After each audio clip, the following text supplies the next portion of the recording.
People, we need to vote. There is so much effort in restricting our ability to vote that it's criminal, it's blatant. I'm going to tie two stories together, one regarding Georgia and the other regarding North Carolina in this video.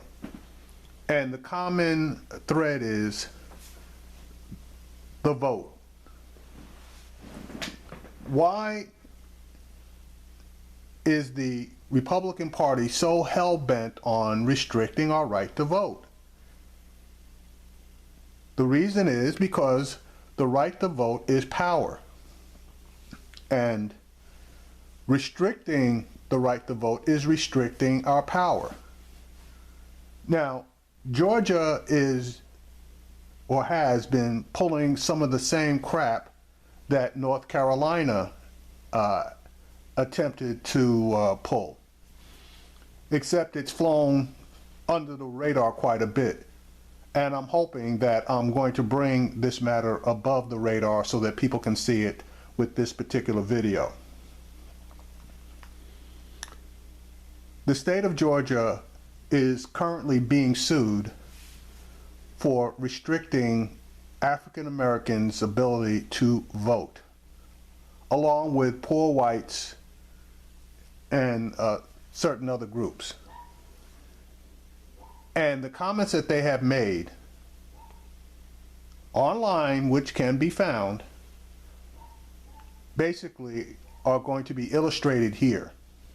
And then I'm going to tie this to the North Carolina Republican Party, who've already lost in federal court in their attempts to restrict the right to vote.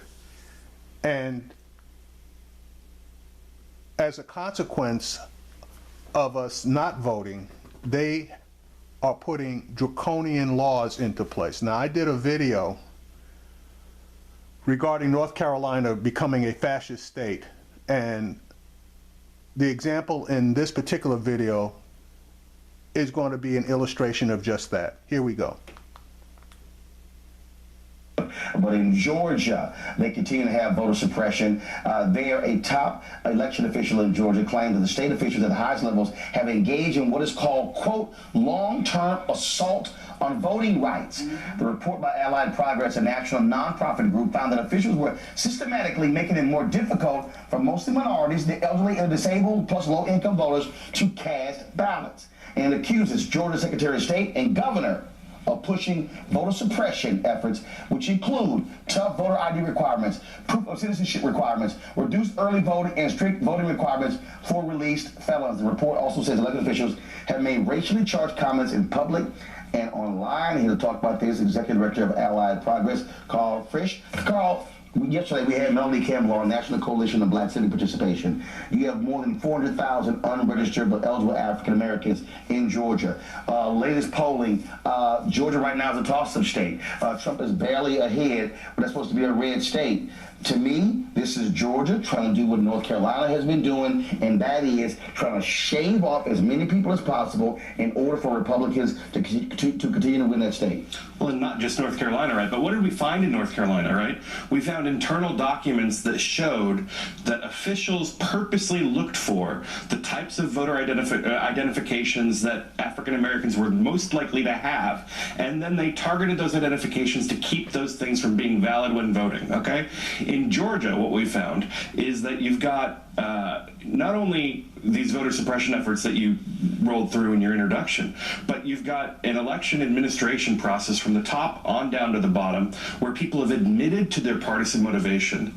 And when they thought no one was looking, they sometimes say in public or on social media absolutely racially abhorrent things.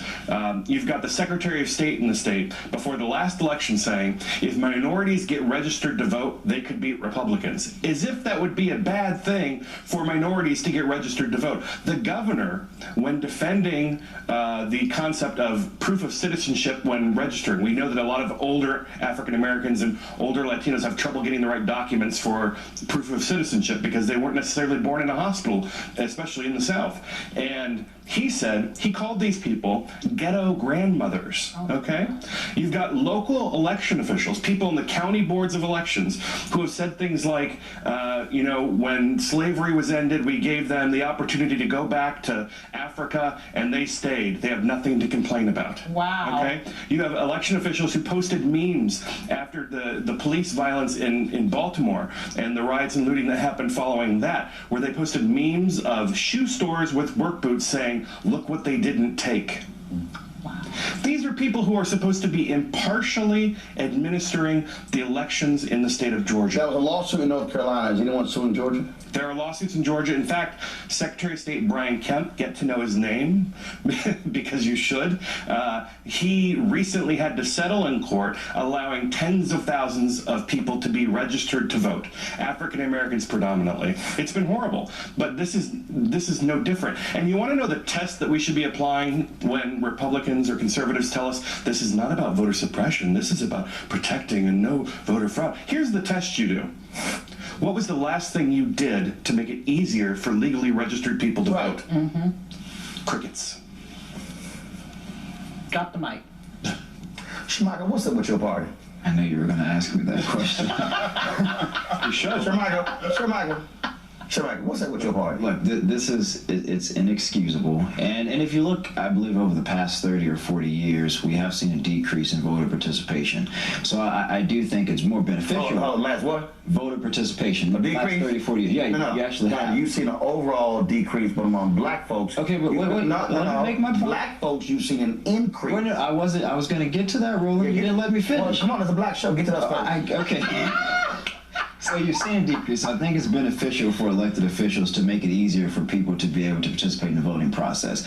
I think it's alarming when you do look at states such as Georgia, which you saw in Virginia, and even in Texas now, maybe in the next 10 years, a lot of these states that are dominantly Republican are turning purple, which means those states have the potential to vote, of course. And they don't want to compete. And so, for whatever reason, the Republican parties in these states are attempting to restrict the rights of minorities to vote. Go ahead. So I think it's a bit disingenuous. I think it's unfortunate because I think that it could be beneficial if the party were to go into these communities and say, hey, these are our plans, these are our policies. I think the biggest problem here is that you took the motivation and said, whatever reason. There's a reason. It's because of the complexion of their skin. Well, how they cast their ballots. Look, I'm not going to get into that. I'm not going to get into that. But what? See, it's a shame. This man was born black, and he's going to die black. He made a conscious decision to vote Republican or to go with the Republican Party. Now the Republican Party is basically slapping him upside the head, and what's his response? Like a little whipped puppy, he's wagging his tail, he's lifting his head up and saying, "Thank you, sir, may I have another?" That's exactly what this looks like, to me anyway. I realize it's uncomfortable, but let's get to the truth. What I am going to say is this.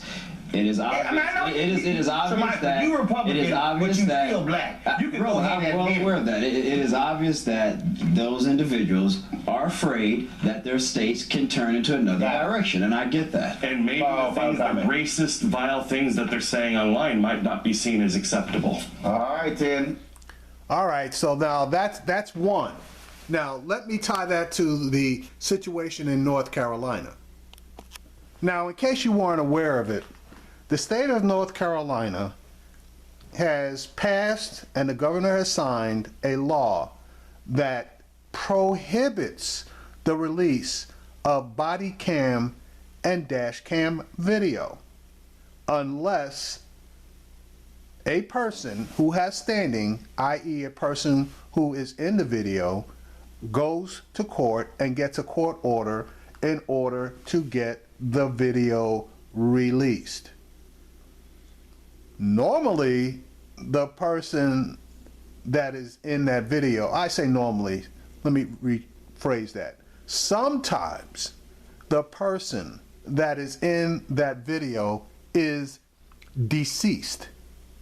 Therefore, there would be no one other than the police, and you know they're not going to want to have videos released. There would be no one withstanding in order to go to court to get a court order to have a video released. That is so much bullshit. The reason that these police officers have these dash cams and these body cams is so that the public can be made aware of what's going on, and there is video evidence to either support the police officer or to support the citizen. North Carolina basically has created a law that destroys transparency. This all goes back to the vote. We need to vote these rat bastard devils out of office. Right now, the governor is losing, and he's up for re-election this year. We need to go after him, and we need to go after every legislator in the state that is supportive of this particular law, so that we can get this law repealed, so that once again there is at least some form of transparency as far as the interaction between police and citizens when a crime is committed, brutality occurs, and a life is taken. Here's this particular clip. Video released by Charlotte police of last week's fatal shooting of Keith Lamont Scott could be the last to go public if a new law takes effect. There are now calls to repeal a bill passed by the North Carolina state legislature that would bar police video in the state from public disclosure. The law will take effect on October 1st. Meanwhile, hundreds packed a Charlotte City Council meeting this week to voice their grievances in the aftermath of the 43-year-old shooting death of Keith Lamont Scott, as well as call for policing changes in Charlotte. From many speeches, but the one captured everyone's emotions was this tearful speech by a young black girl. We are black people and we shouldn't have to feel like this. We shouldn't have to protest because y'all are treating us wrong. We do this because we need to and have rights. Boy, joining me now on Skype is Kevin Judd, president of the National Bar Association, among the groups calling for the repeal of North Carolina House Bill 792, as well as a Justice Department investigation into Scott's killing. So, first of all, you're calling for this repeal, but the reality is the legislature has passed it. The governor has signed it, and so only way that happens really is if you have a change in the legislature. Good morning. This is Kevin Judd. How are you? Yeah, Kevin, go right ahead. Yes. As you know, I'm the president of the oldest and largest association of lawyers, judges, and law students in the country, and we just issued a press release this week calling for the North Carolina legislators to repeal that bill 792, which would make it a felony to release police recordings without a court order. One of the bases why we feel that they need to do this is because if this law comes into effect and that full video is not released before then, we really believe that it will cause more feeling of distrust in our from the protesters and in our criminal justice system, and it will definitely deepen the mistrust of law enforcement and ultimately rule of law. So this needs to be repealed. But here's a piece though. You asked for it to be repealed. It's a Republican legislature. It's a Republican governor. That's not going to happen. So the only way that happens is if you actually get people to register, to actually vote, to change. Because look, the governor right now is down 5 to 7 points in North Carolina in his re-election bid. And so I get the call for the repeal, but to me, the only way you get to that is if you actually go in and begin to register as many people as possible to get them to vote, to throw out the very bums who actually passed the law. And you're totally correct on that.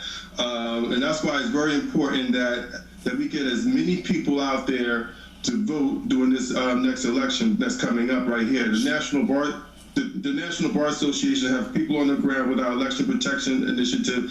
We partner up with the Lawyers for Committees of Civil Rights, and we're out there across the country, and we're going to put a lot of focus into North Carolina as well to get folks interested in voting and know what their rights are in order to do exactly that, to tell them, like, look, the only way we could get this thing repealed is to vote those folks out of office. But the first thing we need to do is get people signed up to register to vote. The same folks who are protesting or what have you. We have to do a combination of not just protesting just for police brutality, but we got to add in the flavor of voting as well. Got it.